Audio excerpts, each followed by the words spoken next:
guys, welcome to my channel.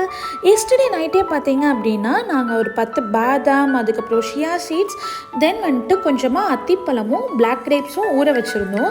இது எதுக்காகனா இன்றைக்கி மார்னிங் பிரேக்ஃபாஸ்ட்டுக்காக தான். ஸோ இன்றைக்கி மார்னிங் வந்துட்டு பனானாஸும் இதோடையும் சேர்த்து நம்ம ஒரு ஸ்மூதி ரெடி பண்ணி குடிக்கலாம் அப்படின்றது தான் பிளான். ஸோ ஷியா சீட்ஸ் ஊற வச்சுருந்ததை ஃபர்ஸ்ட் ஆஃப் ஆல் கிளாஸில் ஆட் பண்ணிக்கிட்டேன். தென் ஆஃப்டர் நான் இப்போ சொன்னேன் இல்லையா, ட்ரை கிரேப்ஸ் இது எல்லாமே வந்துட்டு கிரைண்ட் பண்ணி எடுத்து வச்சுருந்தேன். ஸோ அதையும் கூட கிளாஸில் ஆட் பண்ணிக்கிட்டேன். இது கூட ஃபைனலாக நாங்கள் என்ன ஆட் பண்ண போகிறோன்னா, மில்க்கை வந்துட்டு தனியாக ரா மில்க் காட்டு எடுத்து வச்சுருந்தோம். ஸோ அந்த மில்க்கையும் கூட இதோட ஆட் பண்ணிக்கிறோம். இது வந்து ஒரு ரொம்ப ஸ்வீட்டான கன்சிஸ்டன்சியாக இருக்கும். இது கூட நம்ம வேறு எதுவுமே ஆட் பண்ண தேவை கிடையாது. இதுவே சூப்பராக ஃபில்டாக நமக்கு நல்ல எனர்ஜி பூஸ்டராக இருக்கும்.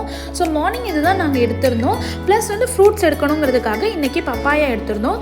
Hope you guys like it. பிடிச்சிருந்துச்சுன்னா வீடியோ லைக் பண்ணுங்கள் அண்ட் சப்ஸ்கிரைப் பண்ணுங்கள்.